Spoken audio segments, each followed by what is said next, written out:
sau là cha lùa phải cha lùa tờ xó nữa tập bên nhà làng nó chỉ hồ lùa điện nữa mong chỉ hồ lùa tờ xó nữa để cha lùa tờ xó nữa cha mù búp bệ tê nữa này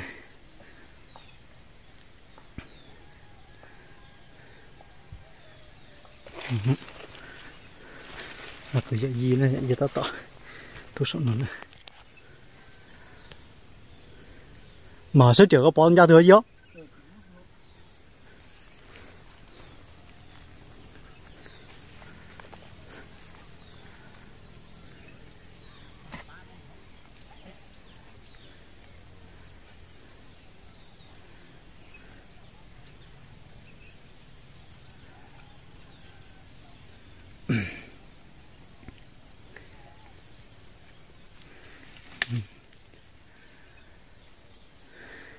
sao luôn để mẹ chỉ tao toan gì người tôi tả nó trẻ nó tới sao tôi tao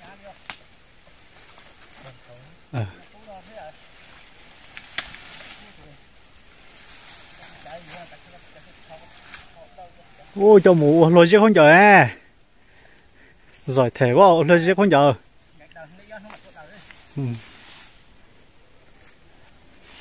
yên nô sẽ là gì đâu mà khi tao có hư khi tao có toàn đắng để chỉ sứ một sứ lõi năm tên mình phải ngắt tổn thương cái năm sức thôi phải coi cho chúng phải có tàu ạ chúng phải mua ra lâu tủ chúng phải tàu này nó có liếc một chút không bao nhiêu lâu ngay là đó nó có bò mà có bò như yuan này cứ nó bé mua tàu thì có bò tôi muốn có một tàu đi à sao một tàu trâu nào chỉ mua ở tại tụi nát thịt bò với tàu nó cột trâu đấy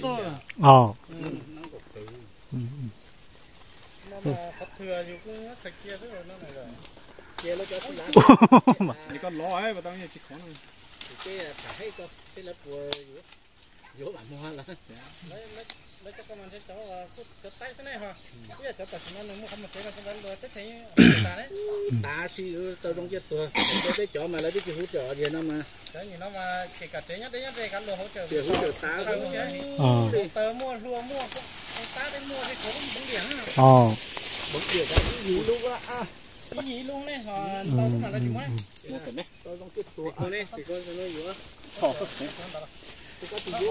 này có gì đó này hoa măng mua thịt xéo gì có gì không chị mua kìm không mua con ó lóc cái tỉa phải à xuống gà không con à tiếc kia xuống xuống này bắt xuống đấy tiết kiệm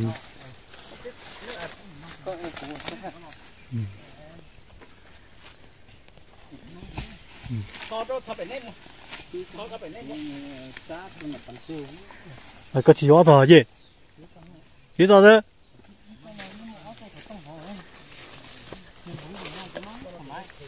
tôi kéo rồi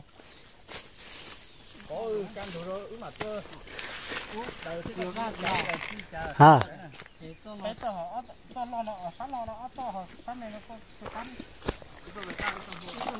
người cá nhiều tôm mèo á người cá nhiều cá mèo á có to đấy tôm lo mà giờ thua tôm lo nhiều đấy mà các bạn chơi nào sao bây giờ tới thế chú này hay hả tư cái cọc khé mà ti cái trên này mua công tơ này tao mà tao đây chế ra phải có mấy đi nó chỉ tao có sai lắm sao này tí cái này cho cũ thì câu to nó cũng còn lôi lôi xuống nó chỉ tao là cái trẻ tao bây giờ không có sừng có gì hết tao cho cũ thì có mà to ra bỏ chế á tên là mèo tập lên trong khi số có trong mà chát đúng không có gì nó đùa thằng nó to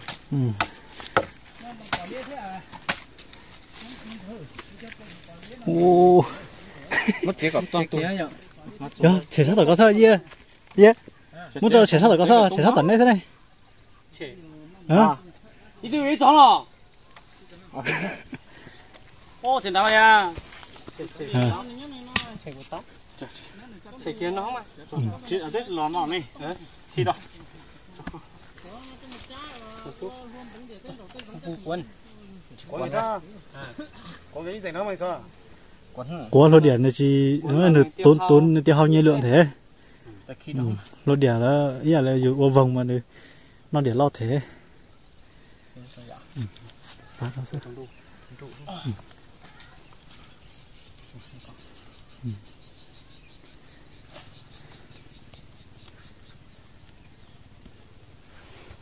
làm một trà lò này cũng là trồng không? Trồng không? Thế mà có khổ. Thì trồng cái khi vừa là nó. Khi có đẻ. Nó đấy. Thế non được cái này con chim nó phụ thuộc nó. Thế con nói giờ muốn đại mà tê chưa kiên tị quân cho xin nó khỏe. Muốn đại. Cố như ly hơn to kiên lên tao cho ai. Cho kia sổ cho mà mỗi chiếc sổ non cho xin nó bóp bể cho nè cho nè ai có điểm đây thôi à. Dê một thứ à. Lên dê một thứ à. Tụt đấy ôm nó. Trả lời nữa này. Thế chỉ không tụt non chỉ khó ấy. Lựa thằng đầu đấy ba.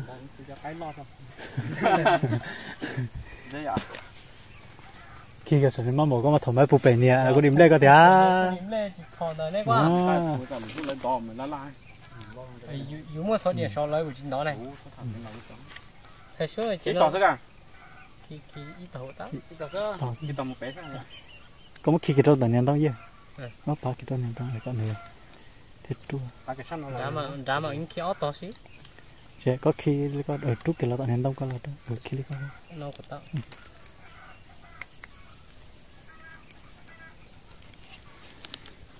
Đó là chỉ nhớ sinh lò té.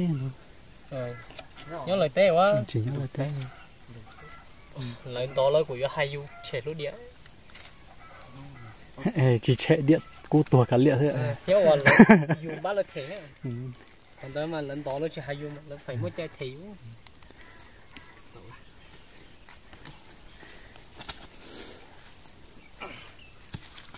Vẫn trùng lắm. Trùng thế nè chú chỉ chú à? Chờ trùng thế. Chỉ đó hủ ra, hủ chút đó. Nè. Khói à. Tôi khó một tôi Cú tôi phải nó chút nó.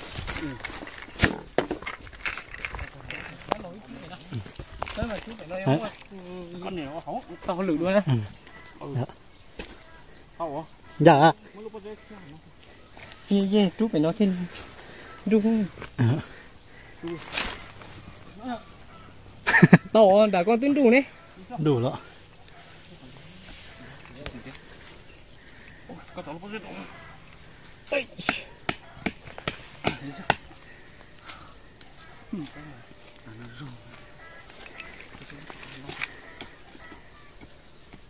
Đã tổ rồng lên. Sinh lò cho tiểu hạt tao. Nhà nếp của chị có không cơ? Chờ thôi. Tao đâu có tao.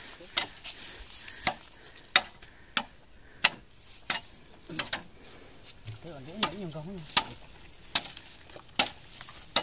Mình không tạo có. Tao là con. Ốc, tao không có. Tao á.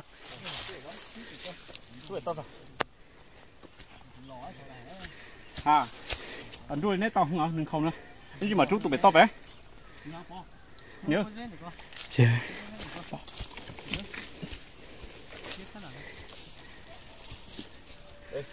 Anh phạt rồi đấy. Tao chú. Nó to nhỏ. Để sống như mè thế à? Mẹ đó nhưng mà mèo. Nửa trống trợ. Luôn ra. số nó chỉ nó tao sẽ nó tao chỉ to thế để cho lò cho nào nó giờ thì nó à kia nên tông sao tao á tao ta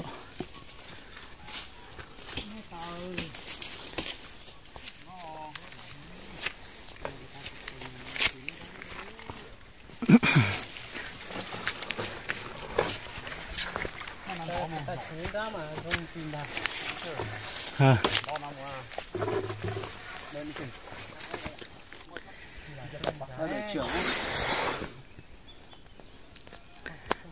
anh chị thôi chị tiếp nên mình tiếp riêng mà thì chế tạo như thế khỏi có sao ta quảng là mình nhắn lười chứ khỏi nên mấy chết rồi có sao quảng này là có cái con này kèm đấy có bao á chợ tụi bố số có một chỗ có mấy này chị lo tổng đây là chia giá sổ to là mù mà cho giá to tao á mình lấy cái to này lấy cái to nếu có mà phải đói in thì tiền lo sát sát tao nó mù mà cái đĩa to có này kèm mấy tao nó đừng ha là nhân men này nó ra hả kèm mấy cái này to kia sát thì có tư chú gần này thì có tư gì thôi thì nói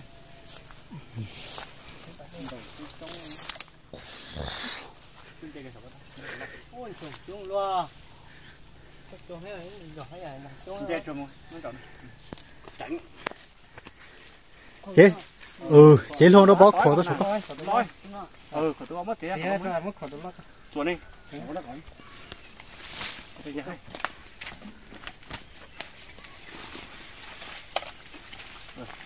nó này rất là buồn lòng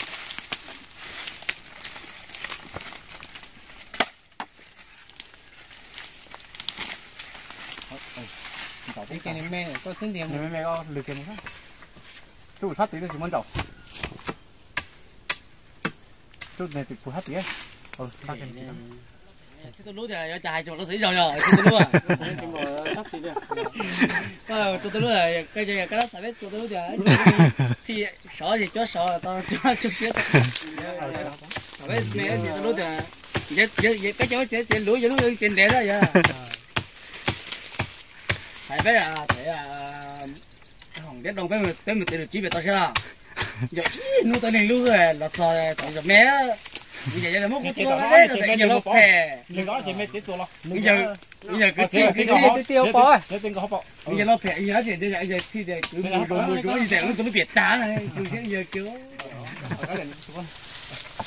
dạ muốn được giờ tiền chuyện giờ đấy giờ tôi dùng thì tôi vô thì thành ra là giờ coi chuyện giờ cái tua thiếu luôn nữa này đã cỏ rồi tốt đấy tôi sát sống á chú khẩu lấy con đấy chỉ tầm nó lấy con là đủ dạ đủ á cũng khi luôn ra tu gì có thế câu to câu to lo thì con này có nhưng nếu nói chỉ xía ăn bảo thế thế cũng chịu khoai à gì mà chụp khoai này đó con này điện không mới đó à cái này nữa mày tôi có nhiều chú nào là ha nhiều chú nào là còn chú sản đó ha một nọ đâu thế nhiều chú học bỏ uli con số điện thì số giống thì cho luôn đấy một kia luôn ra lồng sổ tôi muốn gì ấy đấy có chú nó bây giờ dân tụi lạnh nó nè mà nè thoải mái bây giờ cái tivi này sai thiệt tụi nó có thể không tụi nó nào tụi nó hoạt động kinh tế nữa thì còn có khổ này sống được đâu đó cần khí của con cho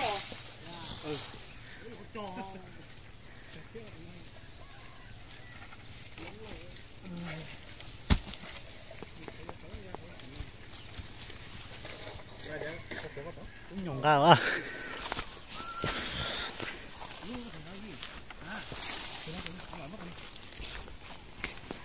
bây giờ chỉ ta thọt túi thôi cái này tôi đã có thói hay nha đi con mù xí mà nó một phải có mặt chút đấy đi mình có phải mà chú à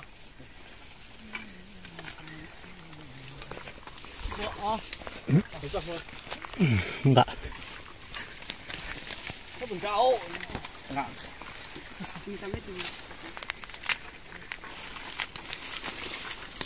cho cái từ mà ngạ chưa thọ nó ra lên thọ nó có nhỏ Đấy rồi cái gì? cái đó một cái Muốn thì nó có tổng cái thọ quá. tóm muộn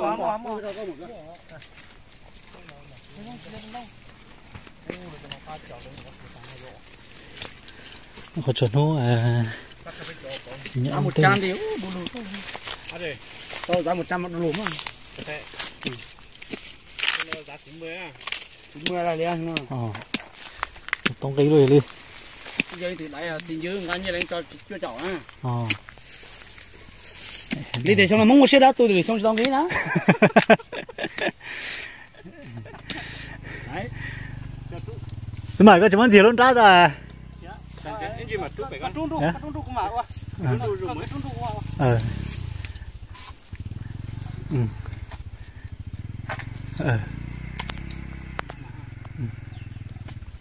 sao con được thì tao tôi thấy à đủ gì đây tao tôi thấy nó không con được rồi thì đã cắt rồi thì đã cắt gì trúc tôi phải nói trúc thì đi chơi tôi tao đánh trúc đó cái đó người có mà có gì Năm tao bận đi đây, cái này lên đây cho, đang có việc đi.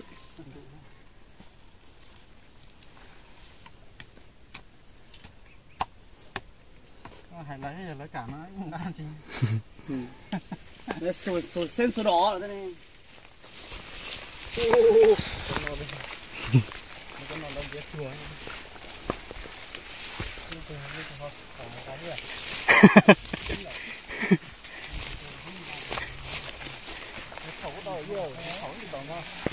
tới tụi nó Trên nó. tới tụi nó ta này phó nga tụi bay xuống làm thế nào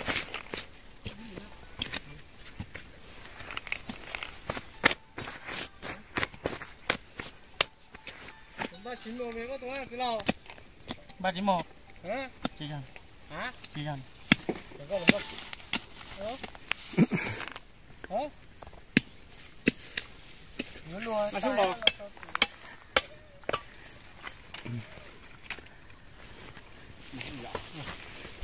cái thằng ta cả Thì nó mà muốn về chụp bá cái cái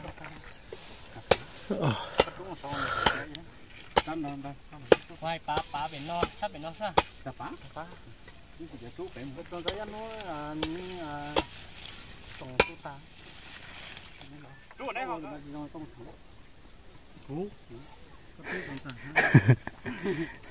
bạch không này đó Không nhá.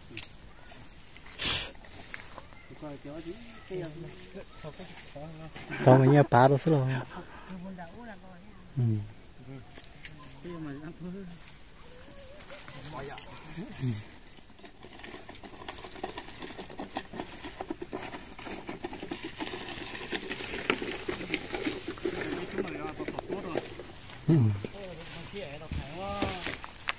Chấm đông là lấy chừng đó mà.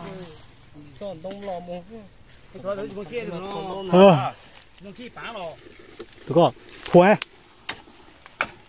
phua kia trống à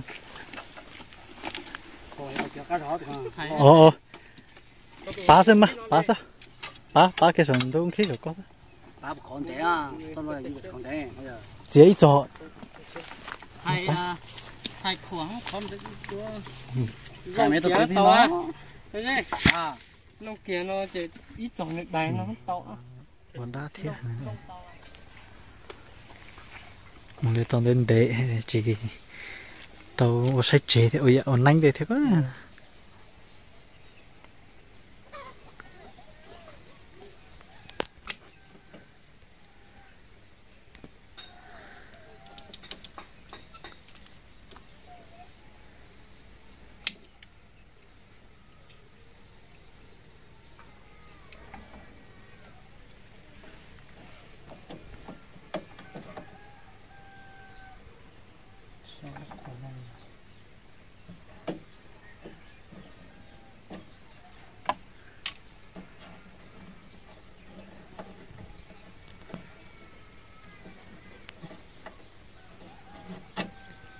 cho nó có dùng trả lý cho của tao cái dùng một lần này cho nó gì chỉ là ngay ya ở trong lối địa cái đấy lát sát từ của tao á còn lát sát từ của tao kiểu ní giống ý à